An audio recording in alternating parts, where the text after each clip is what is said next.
Hello guys, आप लोग कैसे हैं और आप लोगों की पढ़ाई कैसी चल रही है। हम लोग पार्ट फर्स्ट कर चुके हैं, अब पार्ट सेकंड करना है क्योंकि ये थोड़ा चैप्टर बड़ा है और क्वेश्चन आंसर जो है तो ज़्यादा है। चलिए अब अपन लोग स्टार्ट करते हैं जहाँ से इसको छोड़े थे।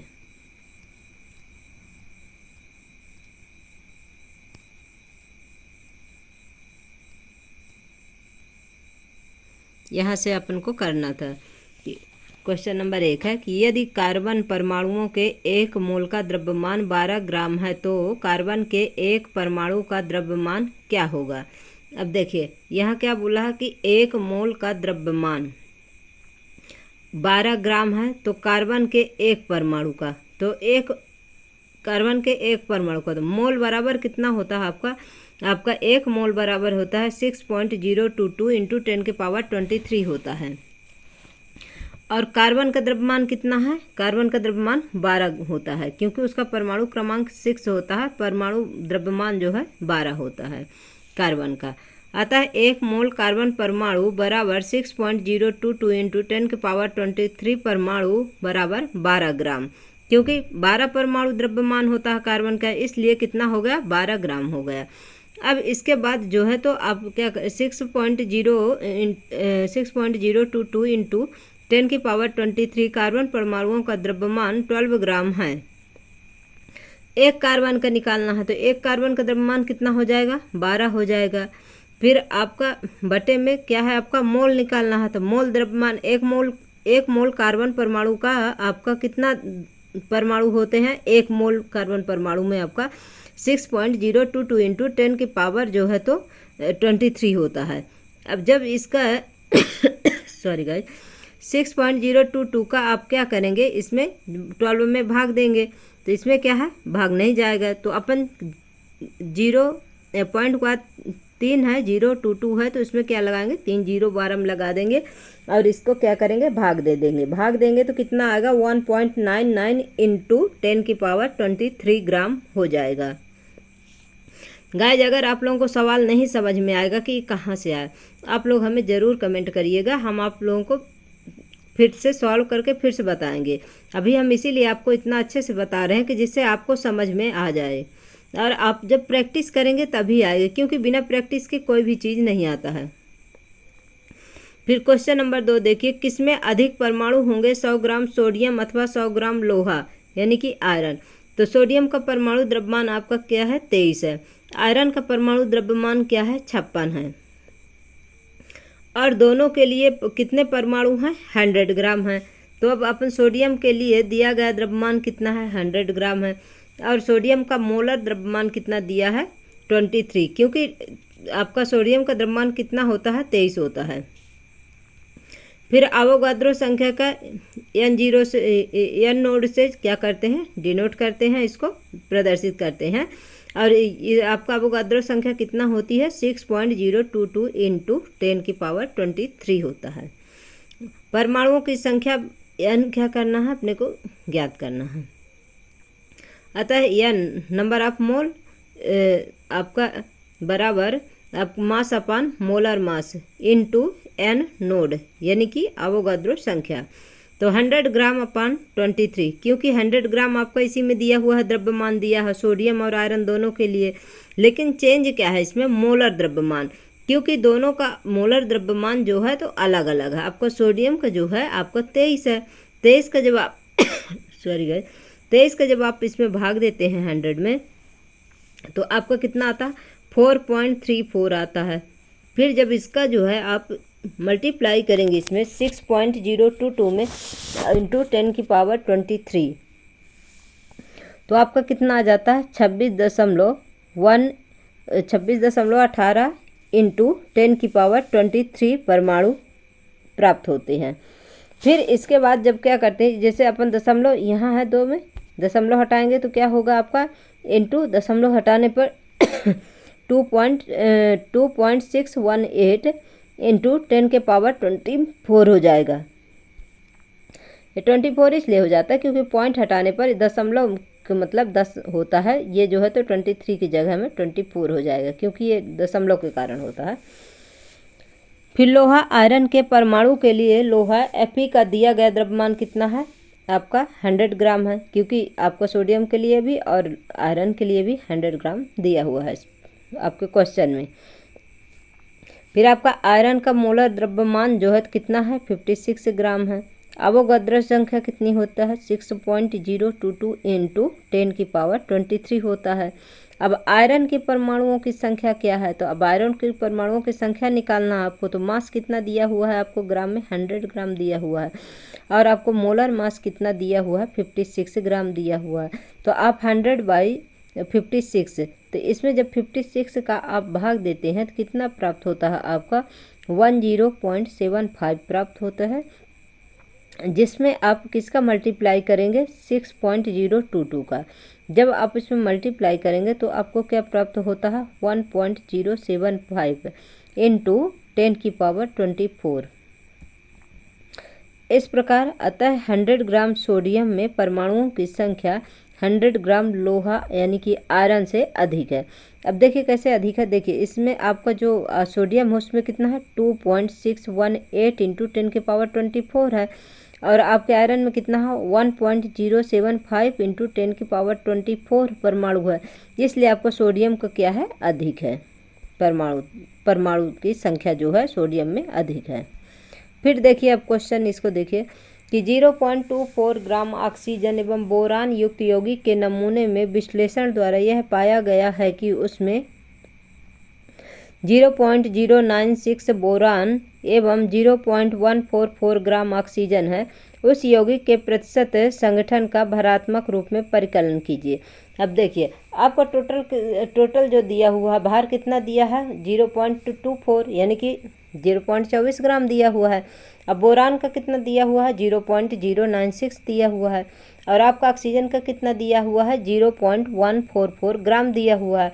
अब बोरान का जब भरात्मक प्रतिशत निकालते हैं तो उसमें क्या होगा, पहले बोरान का परमाणु भार आप लेंगे बटे यौगिक का कुल भार लेंगे, तो यौगिक का कुल भार कितना है, 0.24 ग्राम है। प्रतिशत निकालना है इसलिए इंटू 100 हो जाएगा। अब 0.096 बटे आपका 0.24 इंटू 100 हो गया। तो जब आप 24 का भाग देंगे इसमें तो कितना होगा, 24 चौको 96 होता है, इसलिए आपका कितना आ जाएगा, 4% निकालेंगे तो 40% आ जाएगा आपका। 0 से 0 कैंसिल हो जाएगा, और 10 में जो है तो 4 का गुणा करेंगे तो 40 आ जाएगा, 40% हो जाएगा। फिर ऑक्सीजन का जब निकालेंगे तो 0.144 बटे में आपका 0.24 है इंटू 100 हो गया। अब इसका 24 छक्का 144 हो जाएगा, 6 टाइम जाएगा, और जब 6 का आप इंटू करेंगे 10 में, क्योंकि 0 कट जाएगा 0 से, तो कितना बचेगा आपका, 60% आ जाएगा। फिर इसके बाद क्वेश्चन नंबर 2 देखिए कि 3.0 ग्राम कार्बन 8.00 ग्राम ऑक्सीजन में जलकर 11.00 ग्राम कार्बन डाइऑक्साइड निर्मित करता है। जब 3.00 ग्राम कार्बन को 50.00 ग्राम ऑक्सीजन में जलाएंगे तो कितने ग्राम कार्बन डाइऑक्साइड का निर्माण होगा। तो आपका उत्तर रासायनिक संयोजन के किस नियम पर आधारित है, अपने को लॉ ऑफ प्रोपोर्शन भी बताना है। तो इसमें लॉ ऑफ कांस्टेंट यानी कि स्थिर अनुपात का नियम इसमें फॉलो होगा।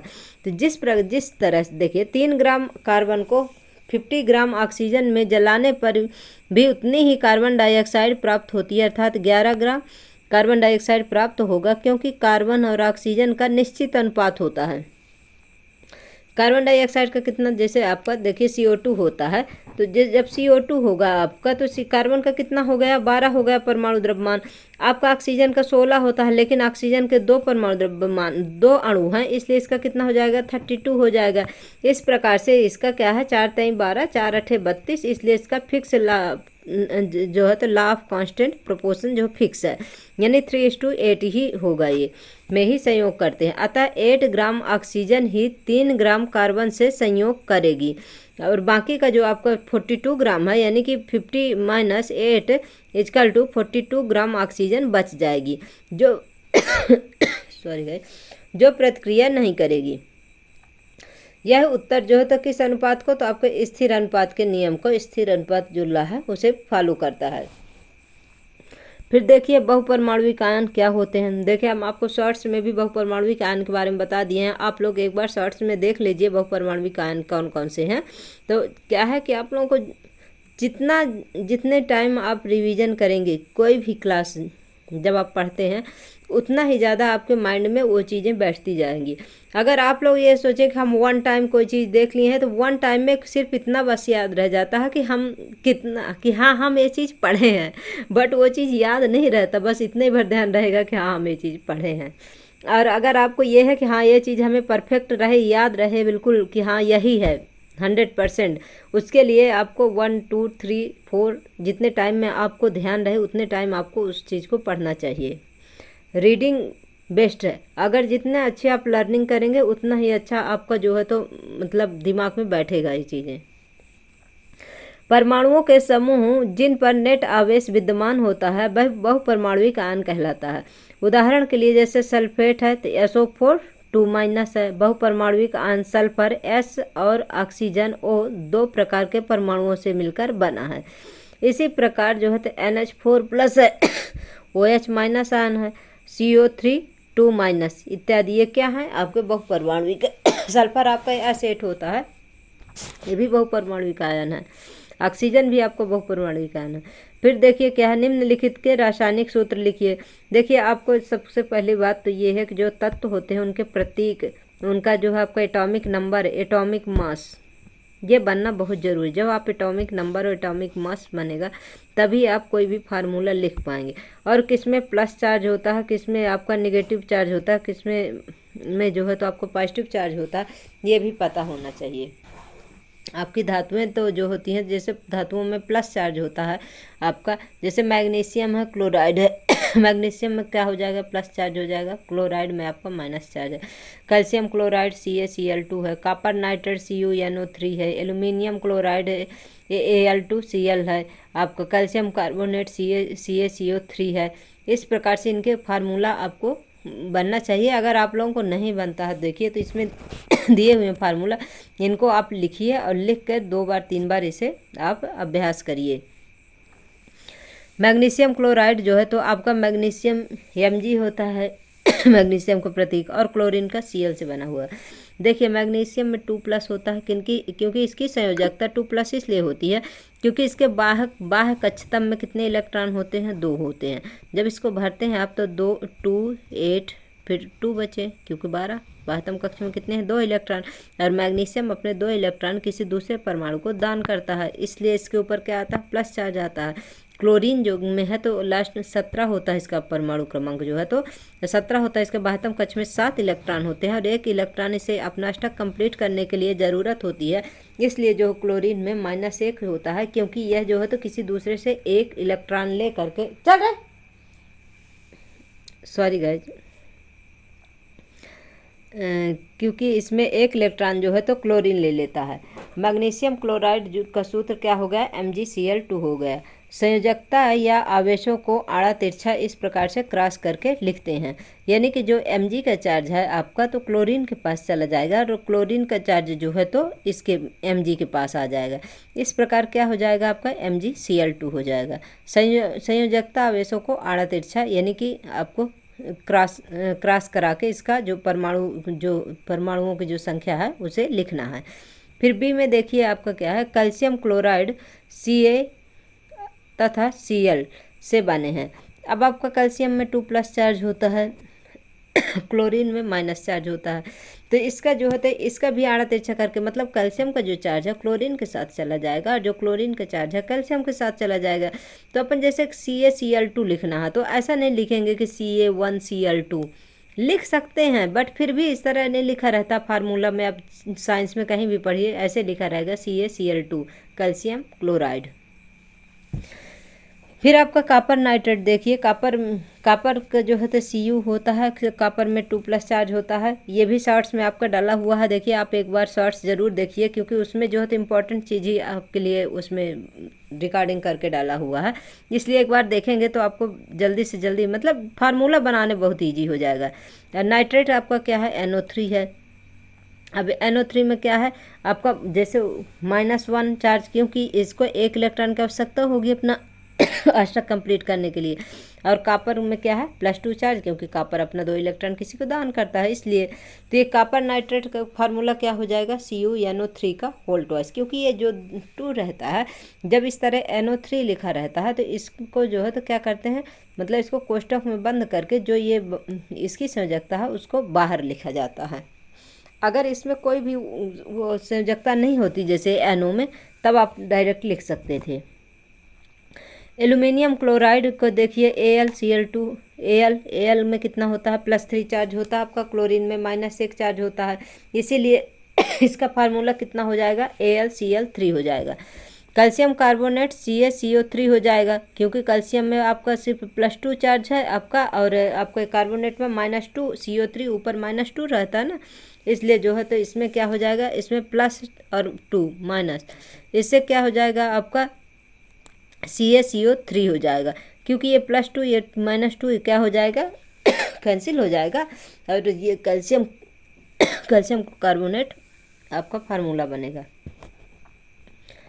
फिर आपका क्या है, निम्नलिखित यौगिकों में विद्यमान तत्वों का नाम लिखिए। देखिए, बुझा हुआ चूना का फार्मूला क्या होता है आपका, CaOH का होल ट्वाइस होता है, लेकिन क्विकलाइम इसमें सूखा हुआ पूछा है तो CaO होगा आपका। हाइड्रोजन ब्रोमाइड HBr होता है आपका। बेकिंग पाउडर होता है सोडियम हाइड्रोजन कार्बोनेट, यानी कि NaHCO3 होता है। पोटेशियम सल्फेट आपका क्या है, K2SO4 है। देखिए, बुझा हुआ चूना या क्विकलाइम का जो क्विकलाइम बुझा हुआ चूना दूसरा चीज़ आपका CaOH का होल ट्वाइस होगा बुझा हुआ चूना का, और आपका क्विकलाइम क्या है, CaO, क्योंकि सूखा कैल्शियम, इसमें कैल्शियम ऑक्साइड है। हाइड्रोजन ब्रोमाइड HBr होता है। Baking powder sodium hydrogen carbonate होता है। पोटेशियम सल्फेट K2SO4 होता है।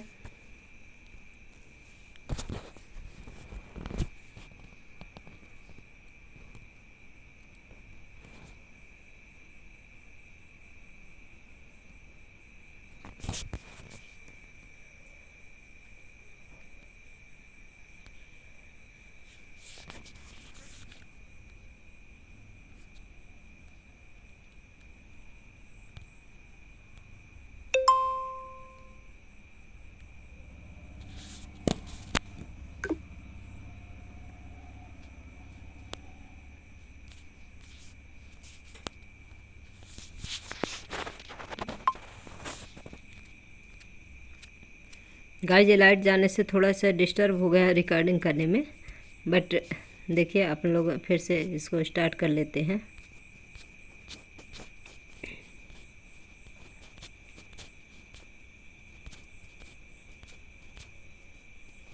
यहाँ तक अपन लोग कर लिए थे। अब निम्नलिखित पदार्थों के मोलर द्रव्यमान का परिकलन कीजिए। इथाइन है तो C2H2 है। सल्फर अणु, सल्फर का देखिए S होता है, इसमें ये गलत है, मतलब प्रिंट जो है तो मिस्टेक है। SI सिलिकॉन का होता है, सल्फर का S होता है, इसलिए आप लोग सल्फर में S लिखिएगा, SI नहीं, ये SI गलत टाइपिंग है इसमें। फास्फोरस अणु P4 होता है। हाइड्रोक्लोरिक अम्ल HCl होता है। नाइट्रिक अम्ल HNO3 होता है। इथाइन C2H2 है, यानी कि कार्बन की संख्या कितनी है, 2 है, और एक कार्बन का परमाणु द्रव्यमान कितना है, 12 है। तो जब 2 कार्बन है इसमें तो कितना हो जाएगा, 12 दूनी 24 हो जाएगा। हाइड्रोजन कितने हैं, 2 हैं, तो 24 से 2 कितना हो जाएगा, 26 ग्राम हो जाएगा। इसमें आपको क्या निकालना, मोलर द्रव्यमान, यानी कि जो आप मेरे को फार्मूला इसमें दिए हुए हैं उनका जो है तो द्रव्यमान निकालना है। फिर आपका सल्फर अणु में कितना होता है, S8 होता है, और सल्फर का आपका जो परमाणु द्रव्यमान कितना है आपका 32 है, और आपका जो एटॉमिक मास कितना है 32 है, क्योंकि इसका जो आपका एटॉमिक नंबर कितना है 16 है। तो जब 32 का आप इसमें 8 में इंटू करेंगे कितना आ जाएगा, 256 ग्राम आ जाएगा। फिर फास्फोरस का P4 होता है, और इसका परमाणु क्रमांक जो है तो 15 होता है, और परमाणु द्रव्यमान जो है आपका 31 होता है, यानी कि एटॉमिक मास जो है तो इसका जो है तो एटॉमिक नंबर जो है तो 15 और एटॉमिक मास जो है तो 31 होगा। 4 के साथ इसका इंटू कर देंगे, क्योंकि इसके फास्फोरस के कितने परमाणु हैं, अणु हैं, 4 हैं। 4 अणुओं को 31 के साथ मल्टीप्लाई करेंगे तो 124 ग्राम आ जाएगा। फिर इसी प्रकार HCl तो हाइड्रोजन का कितना होता है, 1 होता है। क्लोरीन का कितना होता है परमाणु द्रव्यमान, आपका एटॉमिक मास जो है तो 35.5 होता है। इसको इसमें प्लस करेंगे तो कितना हो जाएगा 36.5 ग्राम हो जाएगा। फिर नाइट्रिक अम्ल का फार्मूला HNO3 होता है। तो हाइड्रोजन का 1 हो गया, नाइट्रोजन का 14 हो गया, ऑक्सीजन का 16 होता है, किंतु इसमें 3 अणु हैं तो 16 तियाँ 48 हो जाएगा। इस प्रकार से इसका जो है तो कितना हो गया 63 ग्राम हो गया। परमाणु द्रव्यमान देखिए, कार्बन का कितना है 12 है, हाइड्रोजन का 1 है, ऑक्सीजन का 16 है, नाइट्रोजन का 14 है, सल्फर का 32 है और पी आपका फास्फोरस का 31 है, क्लोरीन का 35.5 है। निम्न का द्रव्यमान क्या होगा, अब इनका द्रव्यमान ज्ञात करना है। 1 मोल नाइट्रोजन परमाणु, 4 मोल एल्युमिनियम परमाणु और 10 मोल आपका सोडियम सल्फाइड। अब देखिए इनका 1 मोल नाइट्रोजन, अब नाइट्रोजन का आपका परमाणु क्रमांक परमाणु भार तो पता होना चाहिए तभी ना आप लोग निकालेंगे, नहीं तो कैसे निकालेंगे। देखिए द्रव्यमान मोलर द्रव्यमान में मोलों की द्रव्यमान बराबर मोलर द्रव्यमान इंटू मोलों की संख्या। तो द्रव्यमान आपका क्या है, एक नाइट्रोजन है आपका, और 1 नाइट्रोजन का परमाणु द्रव्यमान कितना है 14 ग्राम है। और जब 1 का 14 से मल्टीप्लाई करेंगे कितना आ जाएगा 14 ही आ जाएगा। 14 इंटू 1 है तो क्या करेंगे इसमें 14 एकम 14। फिर 4 एल्युमिनियम परमाणु का मोलर द्रव्यमान पूछा तो एल्युमिनियम का द्रव्यमान कितना है 27 है, और आपका एटॉमिक नंबर जो है तो उसका जो है तो 13 होता है, और एटॉमिक मास जो है तो 27 होता है। तो इसके कितने परमाणु बोला है 4 बोला है, 4 के साथ जब इसका 27 का मल्टीप्लाई कर देंगे तो 108 ग्राम हो जाएगा। तो कितना आ जाएगा मोलों की संख्या, आपका द्रव्यमान कितना आ जाएगा टोटल 108 आ जाएगा। फिर 10 मोल पूछे है सोडियम सल्फेट का, तब इसका कितना हो जाएगा मोलर द्रव्यमान। देखिए सोडियम की संख्या कितनी है 2 है, जब 2 है 2 अणु है तो इस 1 का कितना होता है 23 होता है, 2 है तो कितना हो जाएगा 23 दूना 46 हो जाएगा।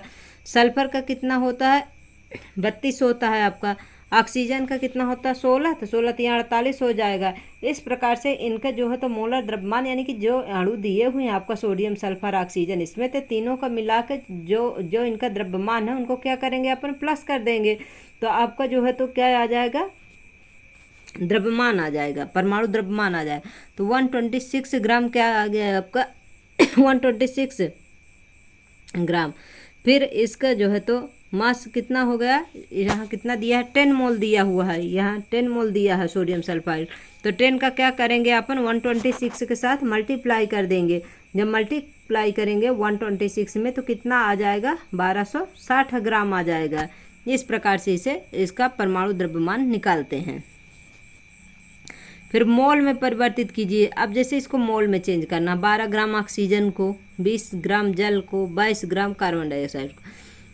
तो ऑक्सीजन का 1 मोल ऑक्सीजन का द्रव्यमान मोलर द्रव्यमान यानी कि आपका जैसे ऑक्सीजन में कितना जो है तो आपका 2 O2 होता है, तो O2 में मतलब 2 अणु हो गया, और ऑक्सीजन का परमाणु द्रव्यमान कितना होता है 16 होता है, तो 16 दूनी 32 ग्राम आ गया।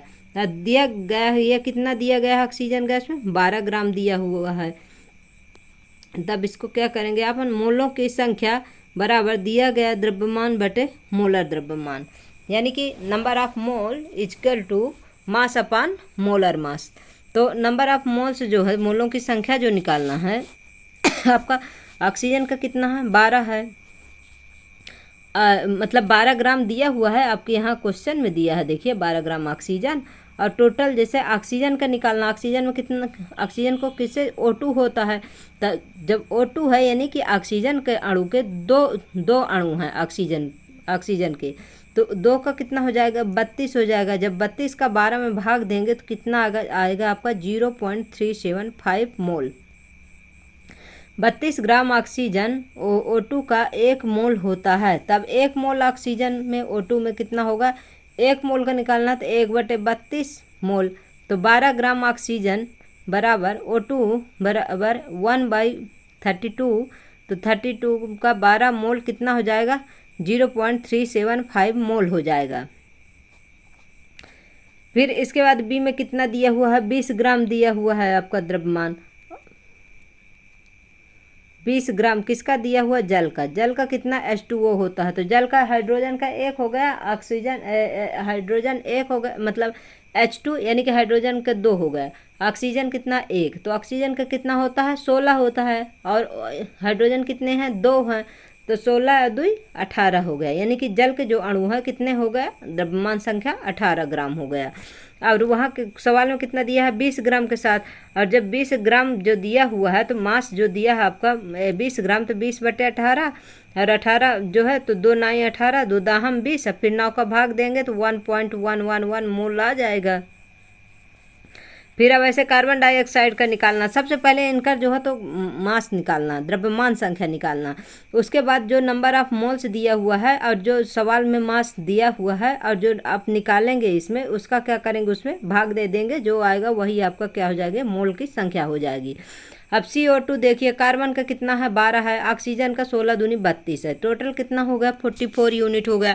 अब 1 मोल कार्बन डाइऑक्साइड का मोलर द्रव्यमान कितना दिया हुआ है 44 ग्राम, और सवाल में कितना दिया है 22 ग्राम दिया है, तो number of mole is equal to mass upon molar mass, तो number of mole is equal to 22 हो गया, क्योंकि ये आपके सवाल में दिया है 22, और मोलर मास कितना है आपको 44 यूनिट है। ये देखिए यहाँ सवाल में कितना दिया है 22 ग्राम कार्बन डाइऑक्साइड का, तो आपका कार्बन डाइऑक्साइड का कितना हो गया 44 हो गया, और 22 की आपका सवाल में जो क्वेश्चन में दिया है मास कितना दिया है 22 दिया है, तो 22/44, तो 22 से कम 22, 22 दूना 44, अब 2 का भाग देंगे तो 0.5 मोल आ जाएगा। इस प्रकार से इसे सॉल्व कर लेंगे, मोल निकाल लेंगे। कहने का मतलब जो इसका ये है कि number of moles equal to mass upon molar mass, तो पहले जो आपको जो अणु परमाणु जो भी दिए हुए हैं उनका आप पहले द्रव्यमान संख्या निकालिए, फिर इसके बाद जो क्वेश्चन में आपका मास दिया हुआ है उसमें आप मोलर मास का भाग दे दीजिए, तो उसमें से आपका क्या आ जाएगा, मोलों की संख्या निकल आएगी। फिर निम्न का द्रव्यमान क्या होगा 0.2 मोल ऑक्सीजन परमाणु का, 0.5 मोल जल अणु का। अब इनका क्या निकालना, द्रव्यमान निकालना है, तो अब देखिए इनका अगर आपसे एटॉमिक नंबर एटॉमिक मास माने तो आप कितना इजी निकाल लेंगे, क्योंकि आपका ऑक्सीजन का कितना परमाणु द्रव्यमान है 16 है, ऑक्सीजन का मोलर द्रव्यमान 16 ग्राम है, मोलों की संख्या कितना दिया हुआ है 0.5 दिया हुआ है, तो mass is equal to molar mass into मोलों की संख्या यानी कि नंबर ऑफ मोल्स, तो 16 इंटू 0.2 इजकल टू 3.2 यानी कि 16 दूनी 32 आ जाएगा, तो यहाँ पॉइंट लगा इसलिए 3.2 ग्राम आ जाएगा।